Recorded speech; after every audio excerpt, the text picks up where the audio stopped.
Revelation 13, verse 15 to 18, And he had power to give life unto the image of the beast, that the image of the beast should both speak and cause that as many as would not worship the image of the beast should be killed. And he causeth all, both small and great, rich and poor, free and bond, to receive a mark in their right hand, or on their foreheads, and that no man might buy or sell, save he that had the mark, or the name of the beast, or the number of his name. Here is wisdom. Let him that hath understanding count the number of the beast. For it is the number of a man, and his number is 666.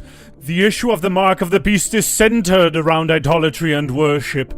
If you have an idol in your life, you are a prime candidate to take the mark of the beast when it comes.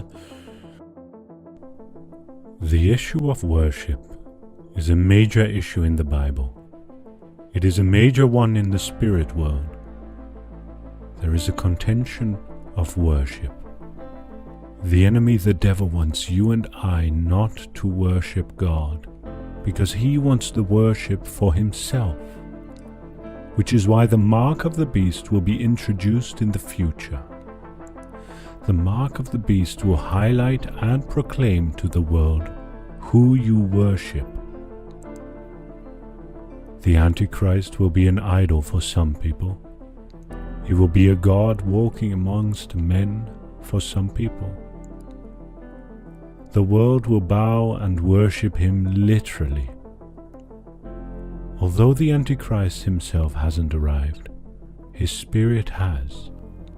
His spirit is on this earth, and it is doing everything it can to take the hearts of men and women away from God, and for them to break the first commandment. There is great significance on this verse.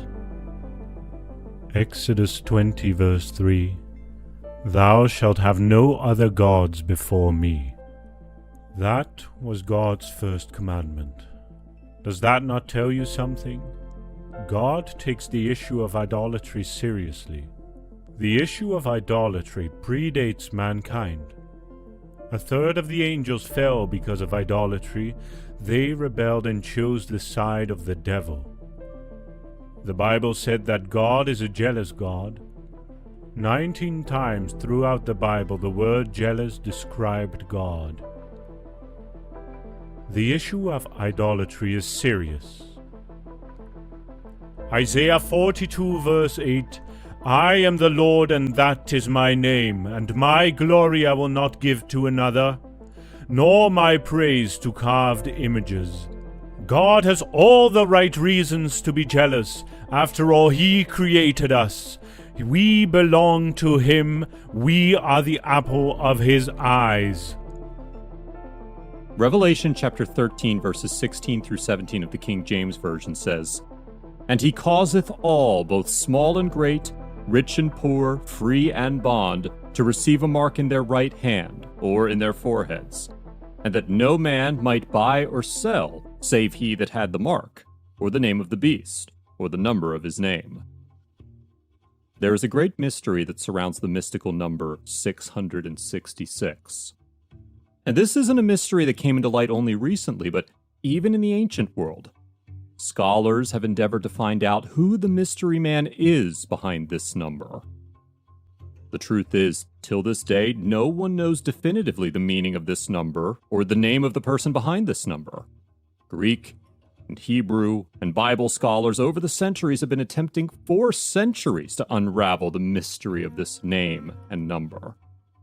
The truth is that if you look at this number long enough and hard enough, this number 666 fit into any name. Although we don't know exactly who the man behind this number is, what we do know about the people alive during this time in the book of Revelation chapter 13, they will undoubtedly know who he is and what the number represents. Now, if we were to ask the majority of people right now if the Antichrist comes with the mark of the beast, or if the time for the mark of the beast comes, will they take the mark? The answer you will hear from most people is no. But the Bible reveals to us that people will indeed take the mark. And there are a number of different reasons why people will take the mark. And within this sermon, we will explore the reasons why. How do you think the devil will place the mark? What approach do you think he will use to get people to collect it? If we want to look at the approach of the devil, we will have to start with the world today. You know, many of us will hear of the mark of the beast, or the fact that people will worship the beast, and what we think is that it will all happen in the distant future, years from now, centuries from now. But that's not true. I would go as far as saying it has already started, but people don't see it yet.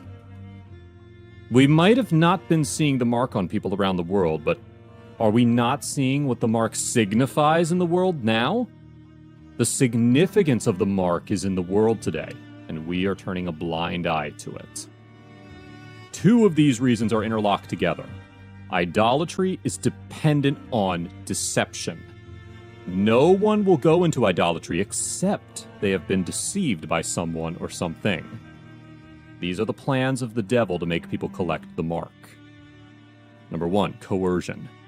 Revelation chapter 13, verses 16 through 17 of the King James Version says, "And he causeth all, both small and great, rich and poor, free and bond, to receive a mark in their right hand or in their foreheads, and that no man might buy or sell save he that had the mark, or the name of the beast, or the number of his name."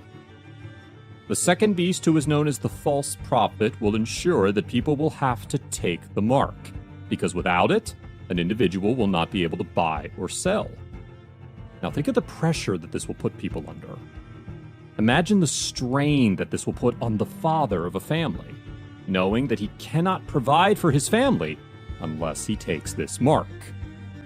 Look at the lengths people go to in order to have money in their pocket. People go as far as doing illegal activities such as armed robbery because they don't have money. Rather than focusing on their eternity, people will focus on the here and the now. Don't you think that is what people do already? People focus on the here and the now. But the Bible reminds us constantly that there is an eternity, and that is what people should focus on. Our decision should be based on eternity. The second reason is deception. The first approach of the devil on any occasion is deception. There is a reason why Jesus called this being the father of lies. We know about technology and those who invented the technology. Satan invented lies and deceit. John chapter 8, verse 44 of the King James Version says, "Ye are of your father the devil, and the lusts of your father ye will do. He was a murderer from the beginning, and abode not in the truth, because there is no truth in him. When he speaketh a lie, he speaketh of his own, for he is a liar, and the father of it." Satan is the founding father of lies. If you look at the history of destruction of Satan, his method of choice has included deceit to some extent. Check anything Satan destroyed. He used deceit. In the Garden of Eden, he used deceit. He tried it on Jesus, but failed. He will, and he is using the same method today in the world. Maybe you are thinking that the devil will come at the end of the world and start to deceive many people, or start telling them lies about his original appearance. In Revelation 13, there are two beasts. The first beast is the Antichrist, and the second beast is the false prophet. The false prophet endorses the Antichrist to the world and urges the world to worship the first beast. Now look at what the false prophet does. Revelation chapter 13, verse 14. "And he deceives those who dwell on the earth by those signs which he was granted to do in the sight of the beast, telling those who dwell on the earth to make an image to the beast who was wounded by the sword and lived." He will deceive those on the earth to take the mark. The means of his deception will be through signs and wonders. People will see these wonders and will marvel at the false prophet and will listen to him as he directs worship to the Antichrist. Jesus said that in the end times, false prophets would emerge and show great signs and wonders to deceive many. Matthew chapter 24, verse 24 says, "For For there shall arise false Christs and false prophets, and shall show great signs and wonders, insomuch that if it were possible, they shall deceive the very elect. We all know that Revelation 14 details to us that 3 angels will be sent by God to preach the gospel. But this deception is so powerful that even though people will see angels flying and warning them not to take the mark, some will still go ahead and take them. We see this in Revelation 14.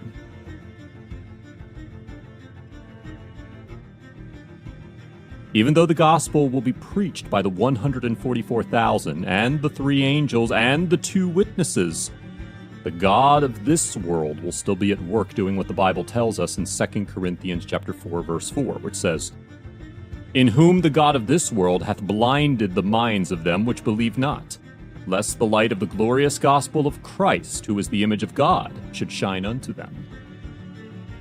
And number 3, idolatry. The third method is idolatry. After the deception has set in, the first beast will be an idol. He will be loved and adored. Although he is energized by the very power of hell, he is still a man, and people will worship him. The Antichrist's demand for worship will be so extreme, he will set himself up as God. A man will be worshipped. People think this is so far-fetched, but the people of this world already practice worshiping people now. Look at the culture of celebrities, where people place other human beings on a pedestal, where people faint when they see another person, where people scream hysterically when they meet another person. I have even seen people bowing and worshiping a celebrity.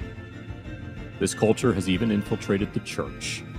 Celebrity pastors are becoming more prominent. People are to love their pastor, but not to worship them. I love my pastor, but I don't worship him. I look after my pastor, but I don't worship him. In all honesty, we live in a culture of idols. Idolatry is whatever you worship. Whatever you put first in your life is an idol. Idolatry will come in when you have been deceived. When you are an idolater, be clear of this: you are not a child of God. I will repeat that. If you are an idolater, you are not a child of God. Don't say you are being judged or you are being condemned. This is not the time to be thinking someone is condemning you. This is a warning, and it is nothing compared to the eternal damnation that will come to every idolater. You may be saying that you are not an idolater, but you love money more than God. Matthew chapter 6, verse 24 of the King James Version says, "No man can serve 2 masters, for either he will hate the one and love the other, or else he will hold to the one and despise the other. Ye cannot serve God and mammon." We also have it in Luke chapter 16, verse 13 of the King James Version that, "No servant can serve 2 masters, for either he will hate the one and love the other, or else he will be loyal to the one and despise the other. You cannot serve God and mammon." You must love one and hate the other. You cannot love money more than God and say, you love God. The Antichrist will be idolized, loved, and adored. Some people take the mark because of this, because he is their idol.